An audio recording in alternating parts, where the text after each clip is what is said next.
Hey, hey. All right. So we are rounding out everything with this last lecture. If you're following along in the PowerPoints, it is 23 Civil War 1862 to 1865. First slide up there is just an outline of the lecture. So I don't know. You don't really need that unless you just want to get it. So something changes in the fall of 1862. Again, the first line up there, most Northerners are still fighting to preserve the Union. Most Northerners are not fighting to end slavery. There are people that are, and most Northerners probably would be fine with ending slavery, but their main goal for right now is to preserve the Union. That's the thing that they're wanting to do. Now, some Northerners very, very much do not care about, the plight of enslaved people in the South. So you've got a mix of different, perspectives up in the North. Some people are, yes, let's also end slavery. Some people are indifferent, and some people honestly just do not care. And we'll talk a little bit about those folks later. But those enslaved people in the South, whether you care or not about the plight of enslaved people, those 4 million enslaved people enable whites in the South to fight, because those 4 million enslaved people do a whole lot of work that if they weren't there, that a lot of manpower that is going into the Confederate Army would be doing those things, because they're still needing to continue with agricultural work. There is a still need to move things around through, wagon drivers and stuff like that. Also, enslaved people are going to be used to build fortifications. And, if they weren't there, you would have to be using white folks to construct those fortifications. And so those 4 million enslaved people unwillingly, and I always emphasize the unwilling part, are doing work that helps the Confederacy. Agricultural work, building fortifications, or teamsters, people that move things around with wagons and stuff like that. And so in 1862, Union commanders start confiscating enslaved people, because their efforts, unwilling, as they are, those efforts are assisting the Confederacy. And so Union commanders start confiscating enslaved people. And our buddy from New Orleans, the one that did General Orders number 28, that said any woman spitting on or disrespecting or flashing or throwing things at Union soldiers or dumping chamber pots on their heads would be considered women of the town. Ben Butler is going to term these people contrabands of war. They are people that are assisting, unwilling though, the efforts of the Confederate Army, and so they're subject to legal confiscation. Butler, you don't have to remember, is a lawyer, and so he's going to couch this in legal terms, and so he's going to make the argument early on about confiscating enslaved people. And so this is going to sort of stew in the upper ranks of the Union forces and in the White House. Lincoln is going to hear about this, and we're going to kind of think about these things a little bit. So hang on to that. Stick a pin in it for later. Now, in 1862, also in the fall, Robert E. Lee, Confederate general, is going to lead the Army of Northern Virginia. You don't have to remember the names of the armies, but Lee is going to lead the Army of Northern Virginia on an invasion of Maryland. And this is significant for a couple of reasons. One, Lee is trying to bring the war to the doorsteps of the Northern people. Second thing in his head, and he's not completely out in left field, remember Maryland is a slave state. And so, and Maryland very quickly after Lincoln's inauguration is going to be under military occupation, so that Maryland does not get a chance to hold a secession convention. And so Lee thought incorrectly that he would be welcomed with open arms in Maryland, and you know, the Confederate bands, as they march into Maryland, was playing the song "Maryland, My Maryland," thinking that, you know, these people are going to welcome them. Doesn't really play out that they don't get a cold reception, but they don't get a overtly welcoming reception either. Now, as Lee is moving through Maryland, he is going to, and you don't have to remember how many, but he is going to divide his army up into three fingers. Now, he doesn't have a lot of men. He's got 40,000 men compared to McClellan's 75,000. We're not publishing these numbers, but Lee definitely is outnumbered, and he's going to divide his army up. And portion of this is for scouting. A portion of this is to foraging for resources and stuff like that. But he's going to divide his army up into three different fingers. And the idea was that they were going to divide up, forage and scout and stuff like that, and then come back together at a predetermined spot. Well, earlier, I don't know, a couple of days before, Lee disseminates all of these orders, and a mid-ranking officer is going to get a copy of these, and he's going to wrap a copy of those orders around 3 cigars and put them in his pocket. And as they're marching through the countryside, the copy of Lee's orders, the commanding general of the Army of the Northern Virginia, those copy of those orders are going to fall out of that guy's pockets.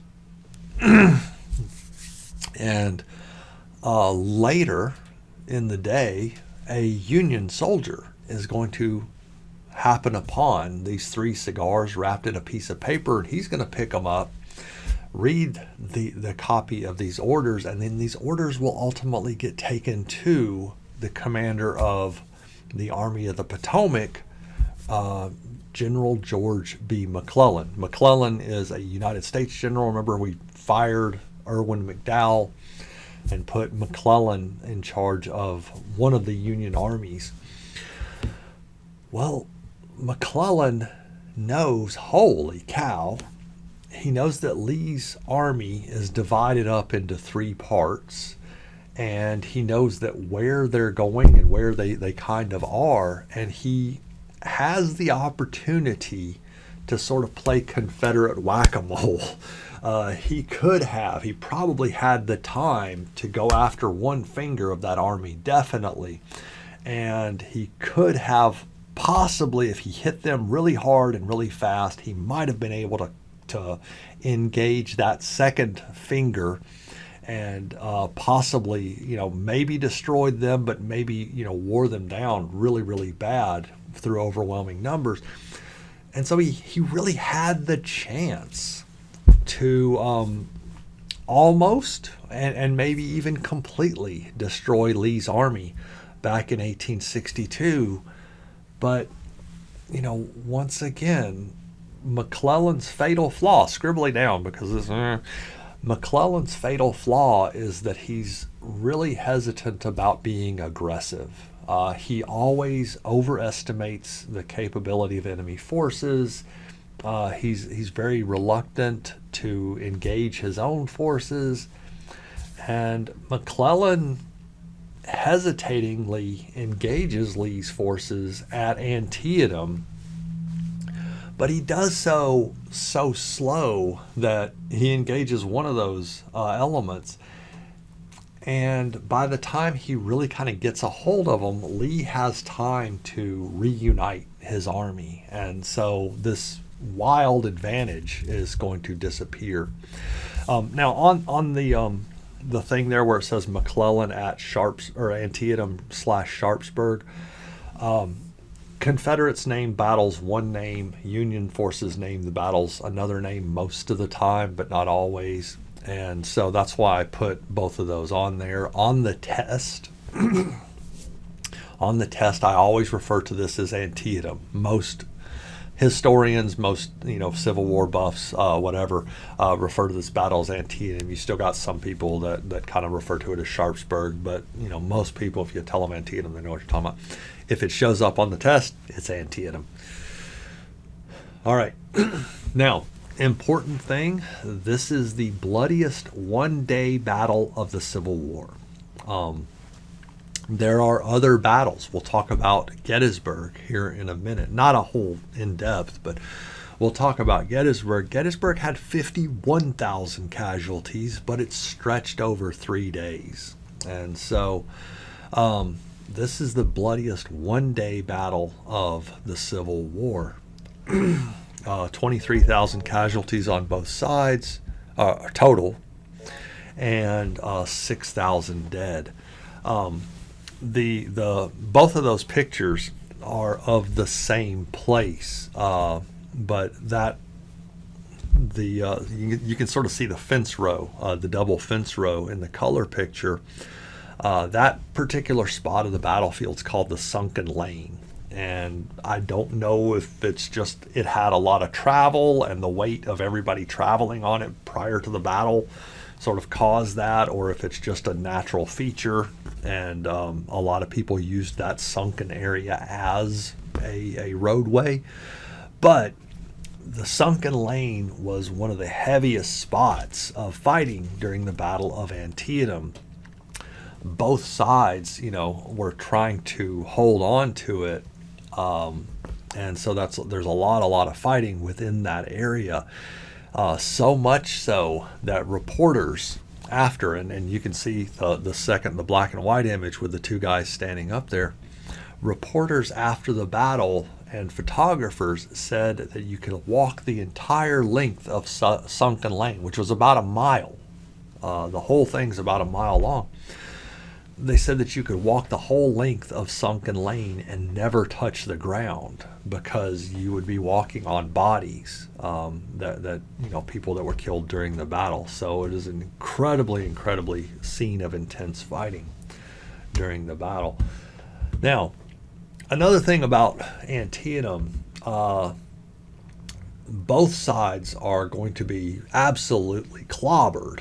Neither side really comes off with a striking victory, but Union forces hold the ground, and whoever holds the ground, technically, that is the victor of a particular battle.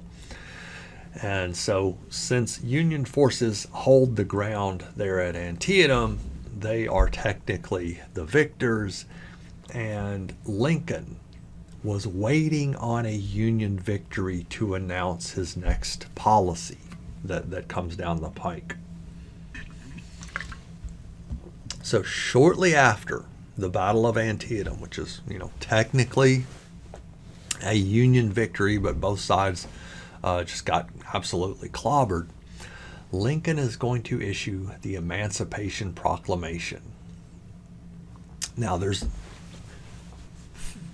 gray areas here, so really kind of be detailed. Basically, Emancipation Proclamation consists of that top thing. It's worded different in the original document, but for our purposes, slaves that are in any state in rebellion, slaves that are located in the Confederacy, after January 1st, 1863, will be forever free. So enslaved people that are in Alabama, Tennessee, South Carolina,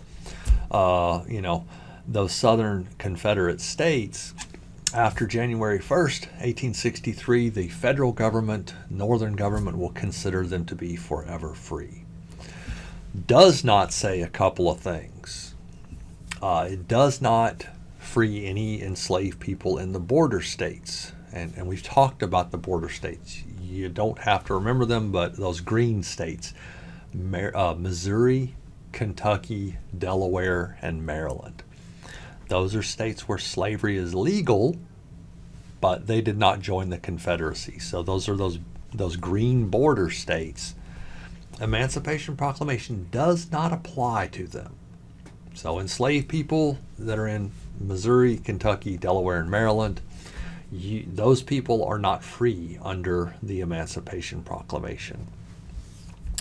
Now that sounds like a jerk move, right? It sounds like Lincoln's like, hey, we're just going to free the slaves in the Confederacy, but northern enslaved people and enslaved people in the border states, you guys can go and kick rocks. He's not doing that to be a jerk. He's being pragmatic. And a lot of kind of Confederate apologists are like, oh, well, he didn't free all the slaves and stuff. The thinking Lincoln says, his primary goal is the preservation of the Union. He would love to free the enslaved people. He is an abolitionist, but his primary thing is preservation of the Union. That's his job. And if he says, hey, enslaved people in Maryland or enslaved people in Missouri or Kentucky, especially if he says that the Emancipation Proclamation applies to them, that might incite renewed interest, loyalty toward the Confederacy in those states, and it might push them into the Confederacy. Probably not, but do you really want to take that chance? And so Lincoln does not have it apply to them because there's a fear of pushing those states into the Confederacy. It probably wouldn't happen, but if you're in the middle of the war, do you want to take a chance of giving resources to your opponent? Heck no. And so that Lincoln is being pragmatic. He's really not being a jerk here. He's being pragmatic, even though that, sons of Confederate veterans and Confederate apologists like to The other thing, though, is, think about this. Do you really think that enslavers down here in Alabama are going to hear about the Emancipation Proclamation and be like, well, Lincoln said I got to free my enslaved people, so you guys have a good day? No! They're fighting an entire war for the preservation of slavery. So they're not going to just free them because Lincoln said so. That third line there is really, really important. To actually free people, the Union Army has to occupy that territory. And so at first, so far in the class, we haven't talked about it, but Union forces have captured Middle Tennessee. We have talked about Union forces occupying what is now West Virginia. We have talked about Union forces occupying New Orleans. And so places those places, enslaved people are free, but nowhere else. So the Union forces, Union military has to occupy those areas. And sometimes those lines are very, very, hard lines. You don't have to get this down, but a great example is up in Nashville, Andrew Jackson's Hermitage Plantation. Jackson's dead, but the Hermitage Plantation is still in operation, and there are still enslaved people there. Well, today, Nashville has kind of grown all the way out there, and Hermitage, the town community, whatever the heck it is, has been absorbed by Metro Nashville, but not right now. And so people that are enslaved on the Hermitage Plantation, they don't free themselves until very late in the war, like 1865. There are accounts of enslaved people from the Hermitage Plantation making their way into Nashville after the Battle of Nashville. And man, Battle of Nashville is in December of 64.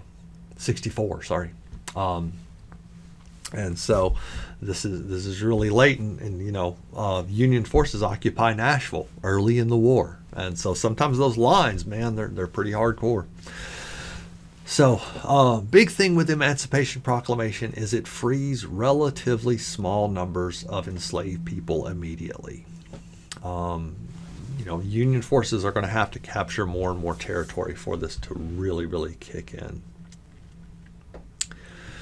Now, the Confederacy has some good generals, some really, really bad generals. My assessment of Robert E. Lee is that he's an okay general. It's just that the generals he comes up against early on are not good. And so there's a big kind of thing about Lee being this amazing general and stuff. I don't really buy it personally. I mean, you can have a completely different opinion of this, and that is totally cool. But it's really, Lee goes up against some really mediocre to bad generals, commanding generals.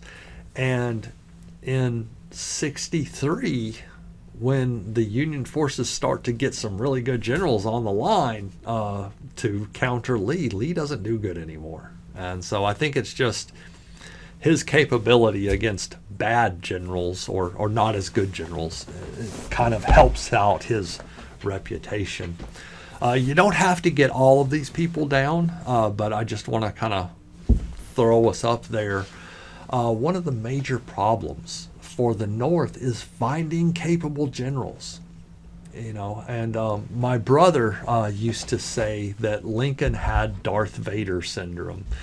If you're a Star Wars nerd, you know that Darth Vader, like if you made a mistake, he would kind of choke you out and kill you.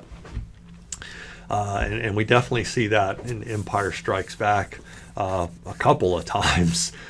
But Lincoln has that issue. His generals are not performing very well. And on the one hand, he doesn't give them time to recover, but we have a war that's going on and we don't have time to make mistakes. And so you don't have to get him down, but the general up at First Bull Run was General Irwin McDowell. After that battle, Lincoln is going to fire him. He is not seen as capable. Lincoln will then appoint George B. McClellan. Remember, he kind of grows that big giant head and is reluctant to fight. After the Battle of Antietam, Lincoln is going to relieve him of command. You're not aggressive enough. We need somebody with more fire. And so after McClellan, Lincoln will appoint Ambrose Burnside to command of the Army of the Potomac. Burnside, he's aggressive, but he's not as aggressive, I think, as needed. And so Lincoln will ultimately fire Burnside. Bar trivia. Bar trivia about Ambrose Burnside. Notice he's got those really, really big mutton chops. Ambrose Burnside is where we get the term sideburns. It's because of this guy you get the term sideburns. And that is because, that's a silly kind of statement, and it's a silly idea, and it's true, and silly true statements like to show up on final exams. You don't have to get him down, but after Fredericksburg, Lincoln will fire Ambrose Burnside for some serious mistakes up there at Fredericksburg. There's a lot of hesitation and stuff like that. And Lincoln will appoint Joseph Hooker to head up the Army of the Potomac. Other bar trivia that you do not have to get down, you may have heard this somewhere before, but Joseph Hooker is not where we get the name hooker for prostitutes. The term hooker for prostitutes was around before, and during the war, Joseph Hooker popularized it. Still, you don't have to get down. This is just a fun aside. when Hooker was appointed the head of the Army of the Potomac, they were up in Washington, D.C. Over winter. And there were lots and lots of brothels and lots of bars and stuff like that. And soldiers were going out to these places and getting in all kinds of trouble and getting in all kinds of fights and stuff like that. And so Joseph Hooker relocated a lot of the brothels and a lot of the bars to one central area in Washington, D.C. And it wasn't because he privately was a very big fan of those activities, but it wasn't because he was promoting these things. It was because if it's all concentrated here, I can appoint the provost guard to keep an eye on these particular areas. Well, the press hears about Hooker moving all of the brothels to one particular area of D.C., and they take to calling that area Hooker's Division. And so that popularizes the term hooker for prostitutes. But that's Lincoln's big problem, is he can't find capable and aggressive generals. It takes a while. Unfortunately, partway through 1863, before he lands on Meade and Grant. So, on the other side, down here in the South, the blockade is becoming more and more impassable. Remember that we had the Anaconda Plan with Winfield Scott's Anaconda Plan, Scott's Great Snake. And it's becoming more and more impassable as the Union Navy is constructing ships, and so there are shortages. The South definitely is an agricultural society, but mostly they're growing tobacco and they're growing cotton.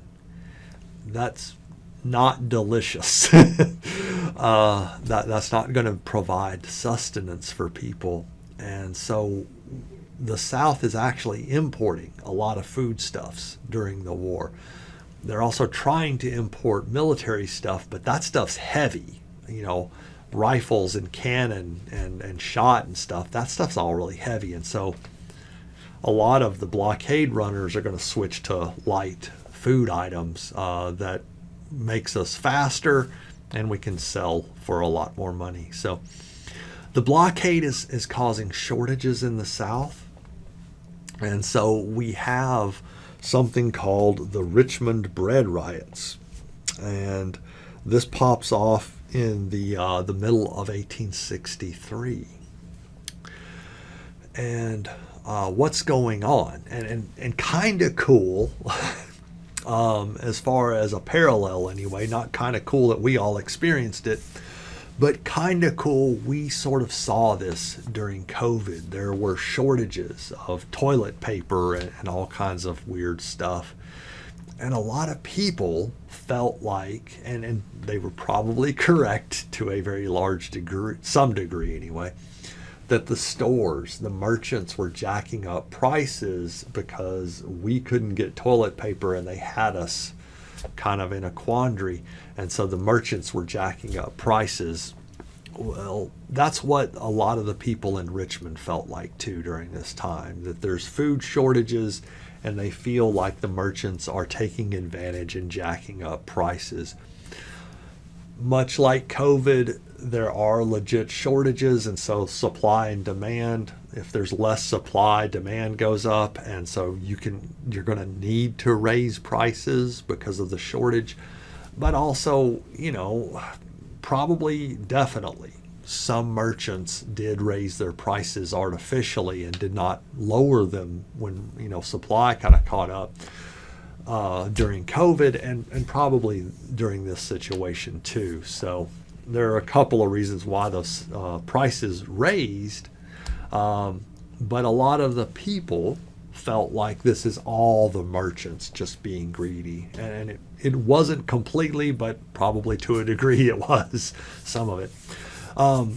And so somewhere in the neighborhood of 1,000 women and children in Richmond, Virginia are going to come together and they are going to attack all of the stores, the merchants that have foodstuffs that they feel like are ripping them off.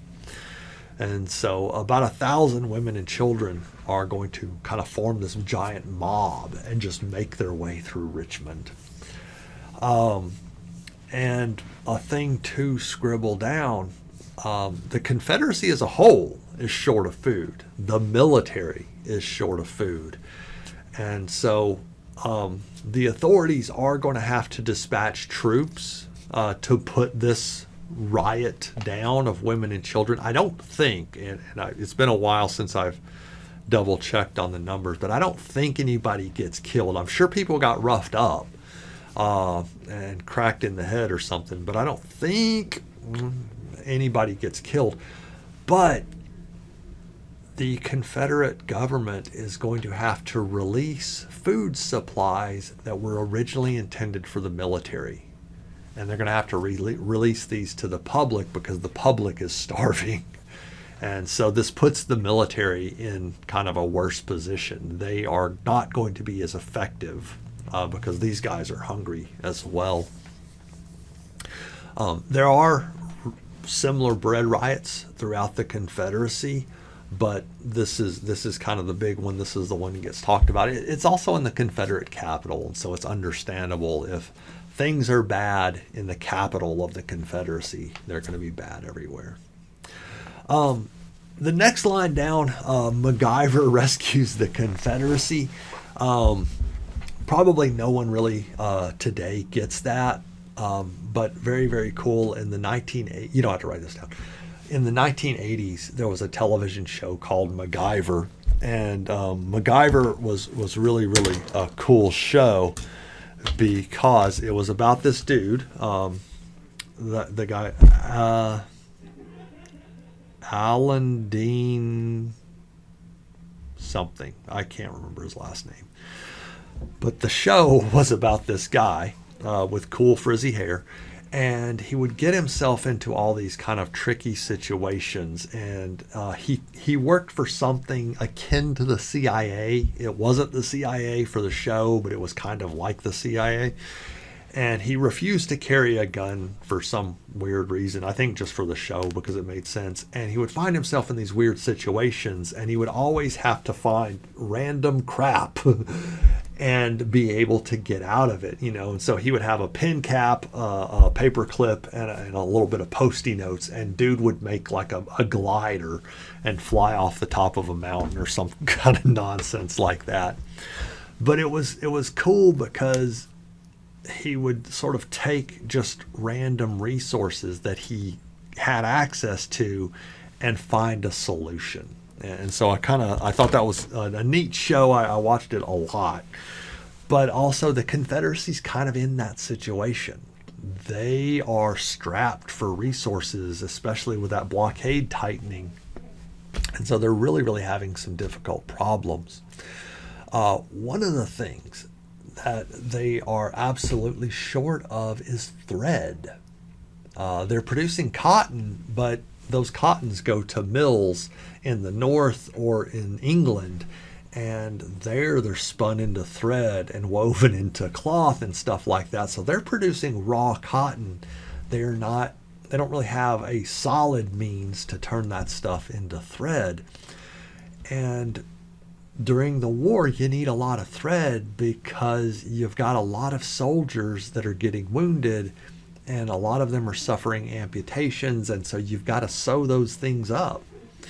And so surgeons are having shortages of thread.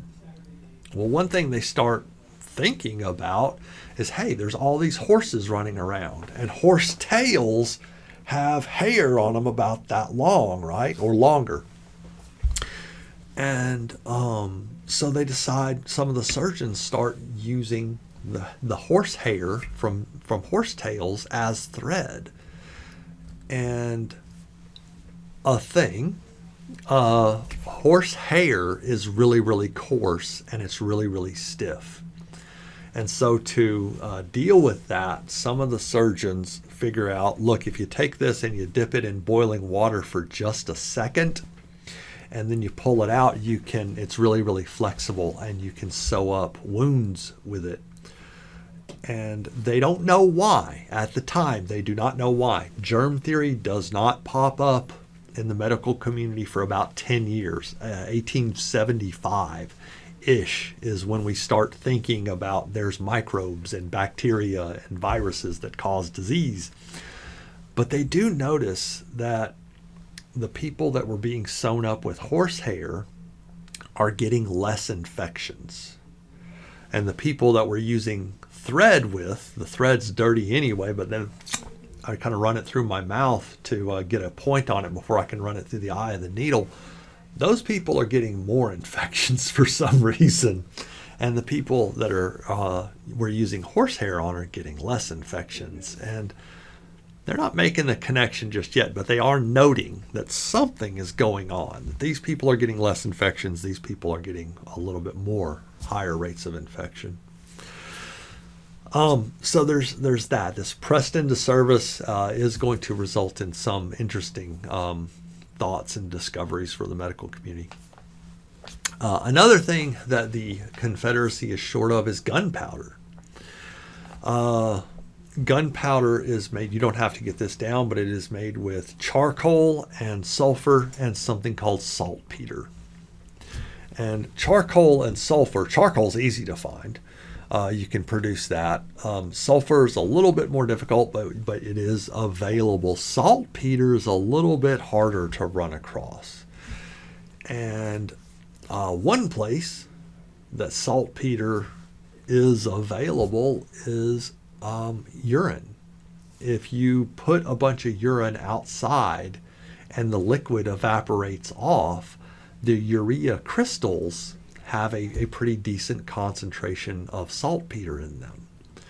And so in Richmond, there are gunpowder factories scattered throughout Richmond. And the Confederate government there in Richmond is going to start collecting urine every morning. They will send wagons out to the people of Richmond to collect urine. And they will allow the liquid to evaporate off, and they'll scrape the urea crystals out of the container, and they'll take that stuff to the gunpowder factories. A newspaper editor in Richmond around 63, 64 possibly, commented one time that whenever a woman in Richmond lifts her skirts, she's actually shooting a Yankee, because they're getting urine to produce gunpowder. You don't have to get down the YMCA or the U.S. Christian Commission, but do get down Anthony Comstock. So this happens on both sides, but more so for Northern soldiers because they tend to have cash. But when the war starts out, both sides are sending masses and masses and masses of young men away from home from the first time. And these guys are 18 to 20 to 25. Some of the older people are in their 30s, but they usually don't, quite last that long on the campaigns. But you've got a lot of young men that are off unsupervised with their peers who are going to enjoy encouraging them to engage in ribaldry. And so a lot of young men are going to get into all kinds of sort of trouble that they wouldn't really have gotten into back home, because the community is sort of watching, and will tell on you if you're engaging in all kinds of stuff. And so lots of young men are going to bars. Lots of young men are going to the brothels and engaging in gambling and all kinds of stuff that they wouldn't have felt as free to do back home. And so various groups are going to pop up or become larger during the Civil War. The YMCA, the Young Man's Christian Association, is going to pop up. We also have the United States Christian Commission that pops up, and they're trying to sort of police these young men. They're trying to sort of hold religious services in camps and trying to keep these guys sort of on the straight and narrow kind of a thing.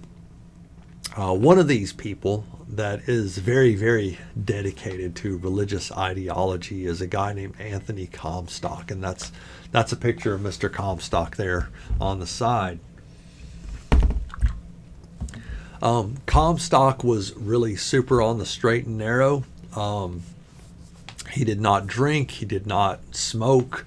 He definitely was not going and seeking out the brothels or anything like that. And after the war, we've actually talked about him a little bit earlier during the women's rights stuff that we talked about. After the war, Anthony Comstock is going to be pivotal in pushing a law called the Comstock Act. And the Comstock Act forbids sending obscene material through the mail, the law that Victoria Woodhull got in trouble for. Remember, she was sending stories about Henry Ward Beecher's affair. Well, during the Civil War, pornography becomes an issue. And we, as a society, are gaining the ability to take relatively low-cost photographs, and within a few minutes, one of those photographers is like, hey, let's get people to take off their clothes. And so you can mail order pornography during the Civil War. A friend of mine that helped me with my dissertation, she gave me some images and stuff like that for my dissertation. But she actually collects, photographic nudes from the Civil War. Well, these were available, and so Anthony Comstock was trying to sort of clamp down on mail order pornography, and that's what becomes the Comstock Act. It leads to all kinds of stuff later on down the line. Now, on the issue of prostitution, this is something I wrote my dissertation on, prostitution during the Civil War. I personally do not feel like these people in this situation, you have to, I think, have a case-by-case basis. But in this situation, I don't find these people immoral. Other historians have called what's going on right here survival sex, and I think that is a perfect name for it.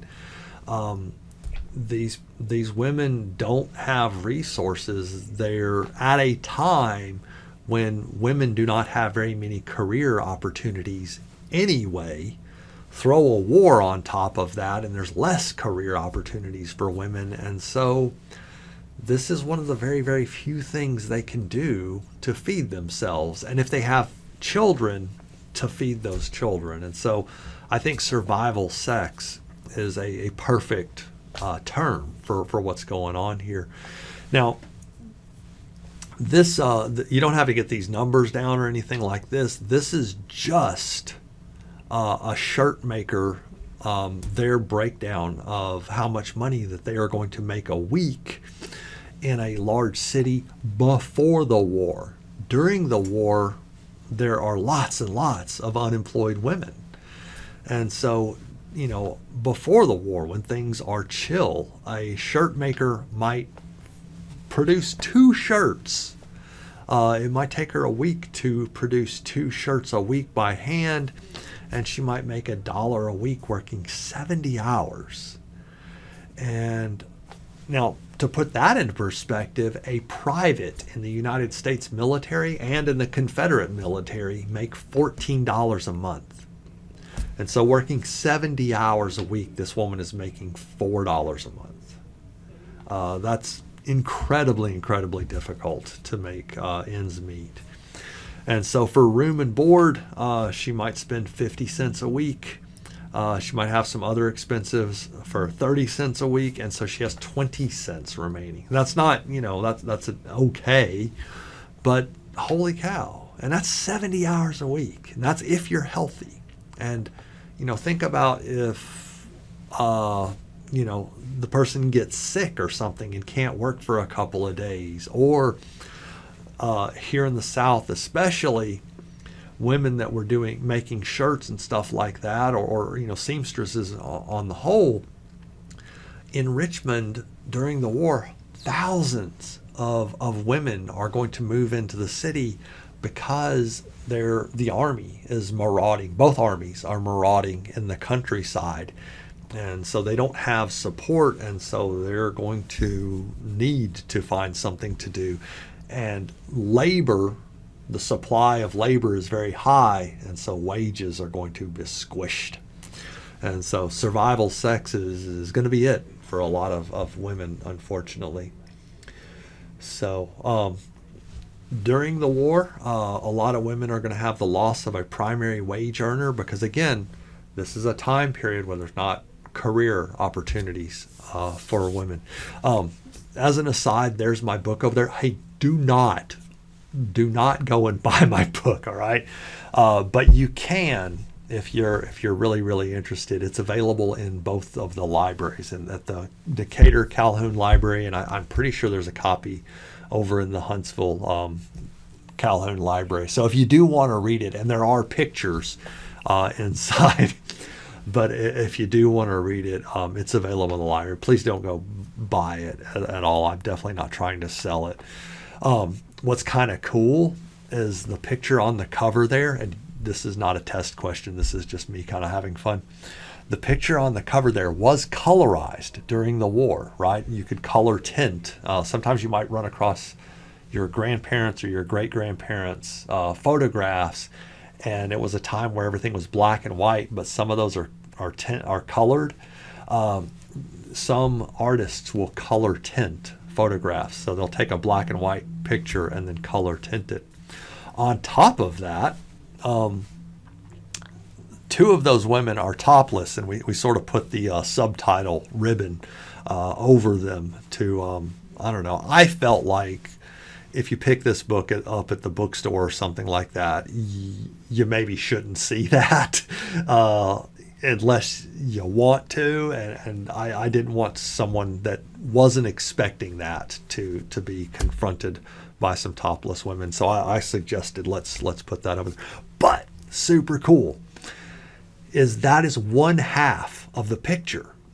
The what they're doing around the time is they have 3D photography. And so you put two pictures right next to each other, and they're kind of offset a little bit, and you put it in something called a stereoscope. It's like these big binoculars, and you move it back and forth, and you get to a certain distance, and it pops for you, and it looks like it is a 3D image. And so, 5 minutes after we're creating photography on a semi-industrial level and bringing the cost down, we're creating pornography. And then a couple of minutes after that, we're creating 3D pornography. It's kind of a wild idea. But up in Nashville, the 1860 census recorded there were about 207 prostitutes. At the time, you would note your occupation, and up in Nashville, 207 women recorded that they were prostitutes. During the war, and especially after Union forces occupy Nashville, that jumps up to 2,000. And that's an insane number because it's just the need. If you are interested, from the brothel district in Nashville at the time was 2nd Avenue and Church Street to 4th Avenue and Church Street, right there along the river. It's 2nd Avenue to 4th Avenue and Church. Those several blocks were the brothel district. But 1862, when the Union forces occupy Nashville, there are 30,000 soldiers. And here's the scary thing. No one is really practicing safe sex. There are condoms that are available. You can mail order condoms, but those are expensive. They're rare. And so a lot of people are going to catch a couple of different sexually transmitted infections. This is the capital of Washington, or in Nashville. The brothel district is right down there. Anyway, holy cow, we've got to do something. There is an epidemic of sexually transmitted infections. You do not have to remember which ones that there are, but there is an epidemic of sexually transmitted infections in Nashville. Lots of gonorrhea, lots of syphilis. And about 40%, holy cow, there's 30,000 people, 30,000 soldiers up there. So what is that, like 17,000? Yeah, that's about right. No, it's not right. About 13,000. Sorry, I was going over 50%. We're below 50%. So somewhere in the neighborhood of 13,000 soldiers are infected. That is going to reduce your fighting force, your fighting capability. And so we need to do something. And so the provost marshal is kind of like the military police. They come up with a solution.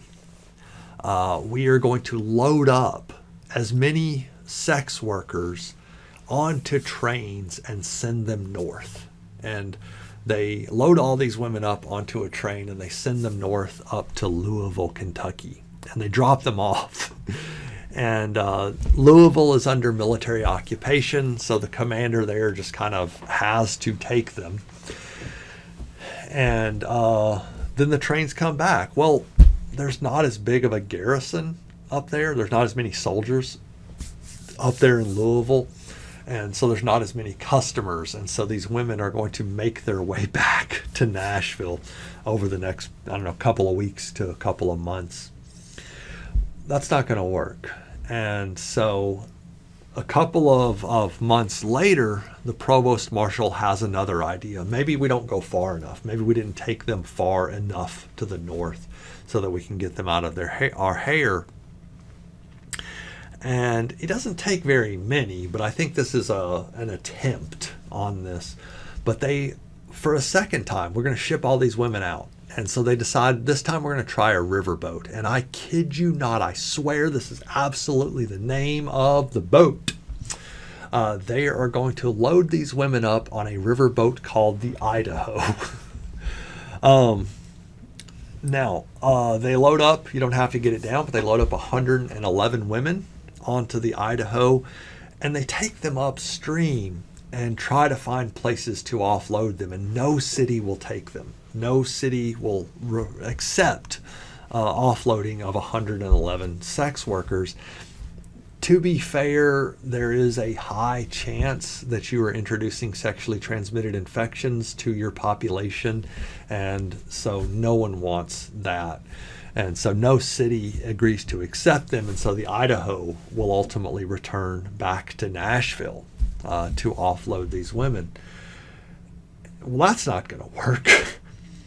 And so what happens, and scribbly down some awesomeness, the provost guard, the military police up there in Nashville, are going to legalize prostitution in Nashville. And a similar program is going to kick off in Memphis.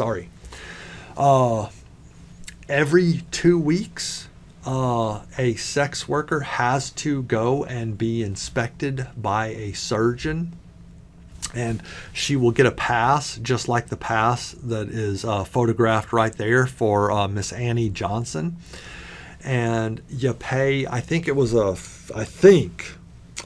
50 cents for your inspection by the surgeon, and that pays for the program. And you get a pass that says that you are free from disease. And if you do not show your pass, like it says right there for Miss Johnson, you're confined to the workhouse.